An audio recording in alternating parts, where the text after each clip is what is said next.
There was no Philadelphia Phillies baseball yesterday on Monday. They had an off day, but they are right back at action today, tonight in South Philadelphia at Citizens Bank Park for their last homestand of the 2025 Major League Baseball regular season. It begins with the Miami Marlins, NL East rival. Tonight here on Tuesday, 6:45 start. Christopher Sanchez is scheduled to pitch for the Philadelphia Phillies.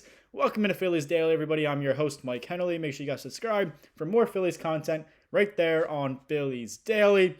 Now, the Phillies are doing something. They may be chasing their most wins, their most win total in a single season since the 2011 season right here in 2025 with these final 6 games at home for the regular season. First starting with this 3-game series against the Marlins, and then finishing up the regular season with a 3-game home series against the Minnesota Twins. The Phillies obviously have 6 games left in the regular season. Entering today on Tuesday, they have a 92-64 record. That is almost good for their most win total since the 2011 season. They are just 4 wins away from having their most wins since 2011. Their most wins prior to that were last year, actually in 2024, when they were 95 or had 95 wins last year in 2024. So if they get 4 wins, that puts them at 96 wins. They have 6 more games, so that means pretty much winning each series, 2 games to 1 in each series, or sweeping one team, winning at least 1 out of the other series. But they could also obviously win 5 games or all 6 games and even increase that win total, but they just need 4 more wins to have their most wins in a single season since 2011, when they had 102 wins. They had an 102-60 season there in 2011. It was a great season for them. Unfortunately, did not go the way they would have hoped in the playoffs.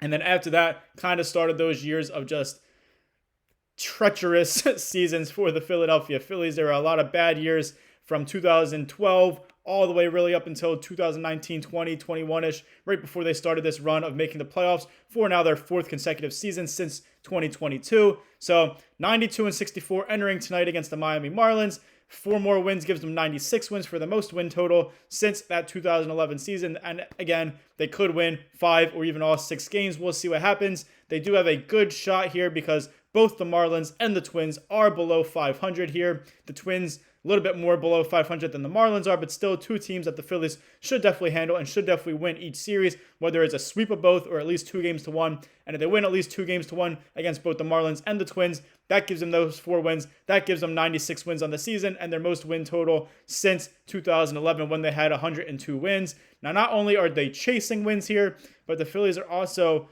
chasing history. More specifically, Kyle Schwarber, their designated hitter, the veteran slugger. He is chasing history, Phillies history, I should add. He has 53 home runs on the season here in 2025, entering tonight on Tuesday.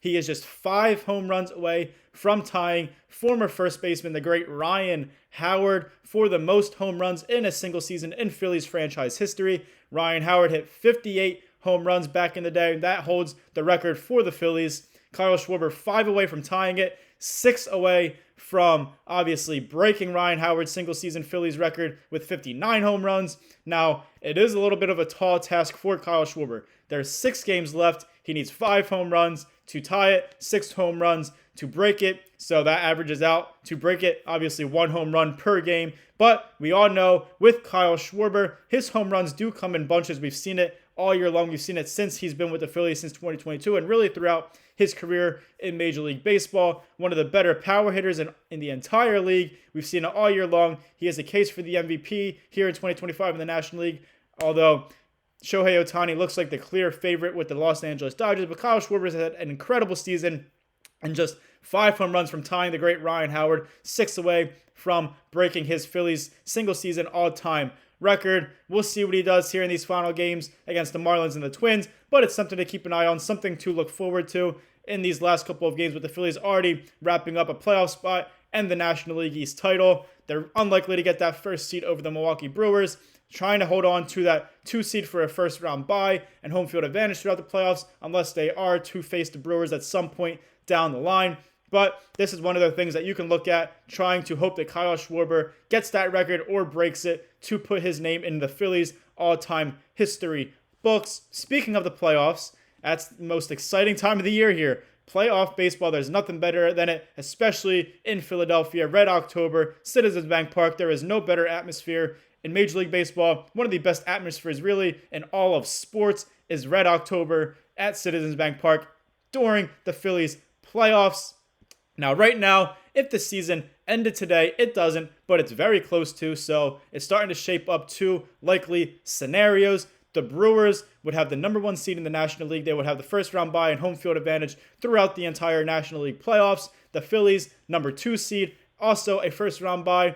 Unfortunately, they wouldn't have complete home field advantage because if they do face the Brewers further down the line, then the Brewers would have home field advantage. But nonetheless, if they don't face the Brewers, then they do have home field advantage throughout the National League playoffs and still that first round bye, being the top two teams in the National League and a division winner. And then the Los Angeles Dodgers are leading the NL West. They are the 3 seed. They would have to play in the wild card round because only the top 2 seeds in each league get a first round bye. The Chicago Cubs, the first wild card team with the 4 seed.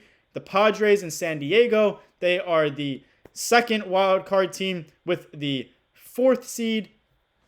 And then the Mets, the New York Mets, and the Cincinnati Reds are currently tied for that last wild card spot there in the National League. That would be the 5th or 6th seed there for them.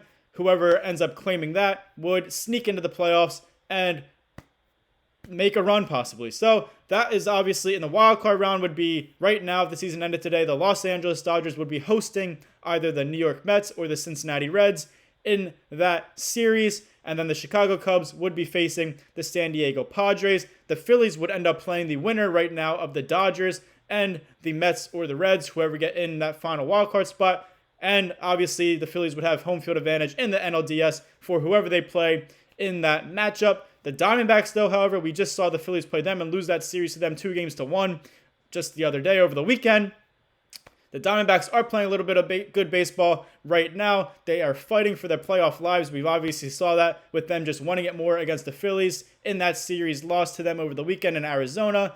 Diamondbacks are just 1 game back of the Mets and the Reds for that final National League wildcard spot. So if the Diamondbacks sneak into that 6th seed, then that also means it would be the Dodgers versus the Mets, Reds, or Diamondbacks in wildcard weekend for right now. And then the Phillies would obviously play either the Dodgers, Mets, Reds, or Diamondbacks. We'll see what happens. I'm hoping the Mets just don't even make the playoffs because we don't want to see any kind of a repeat of what happened last year. The Phillies obviously struggle up in Citi Field, so we just don't want to see that. Although the Diamondbacks are a pretty good team, the Reds have been playing pretty good baseball in 2025, but I feel like the Phillies would just have a better outcome against either the Diamondbacks or especially the Reds. Hopefully, one of those teams could upset the Dodgers. We've seen the Phillies have some good success against the Dodgers here in 2025, but still, very tough team, very star-studded team. You'd rather just not have to face them at all, but that's still something that who knows what's going to happen come playoff time in just a few days.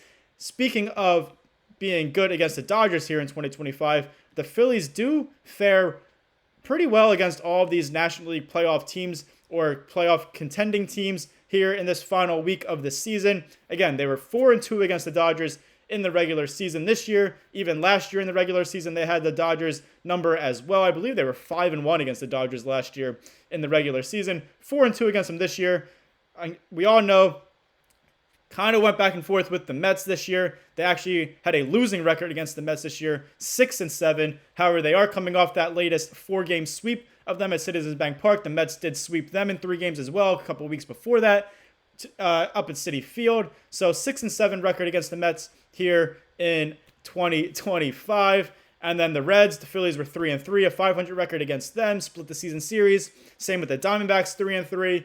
Cubs, if they were to face the Cubs at some point, the Phillies had a 4-2 record against the Cubs here in 2025, so they had their number, 3-3, split the season series against the Padres as well if they were to play them at some point.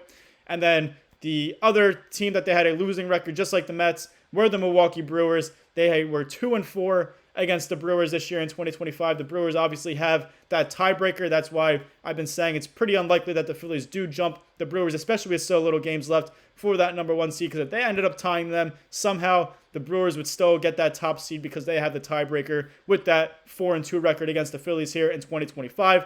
So the Phillies are a combined 25-24 against these playoff teams or playoff caliber teams here for the National League. So just slightly a winning record against them. Obviously, better or winning record against the Dodgers and the Cubs, losing record against the Mets and the Brewers, and then split the season series against the Reds, Diamondbacks, and Padres. So you never know what's going to happen in the playoffs, but you do like to know how you played against them in the regular season, how you stack up against them, and that you can really handle all those teams or at least be competitive against those teams as well, which they have been all year long in 2025 when they had faced them. So we'll see what happens.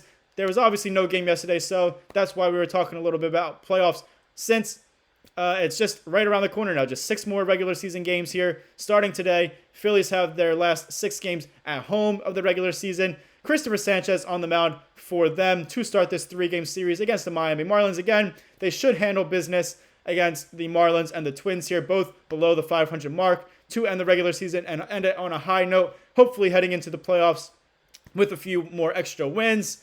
Hopefully Kyle Schwarber's heading into the playoffs with some more home runs and possibly that Phillies single-season record over Ryan Howard. We'll see what happens. Exciting stuff. Playoff baseball right around the corner, Red October. Can't wait. Thank you guys for watching this episode of Phillies Daily. I'm your host, Mike Hennelly. Make sure you guys like, comment, share, and subscribe for more Phillies content right here on Phillies Daily. And as always, go Phils.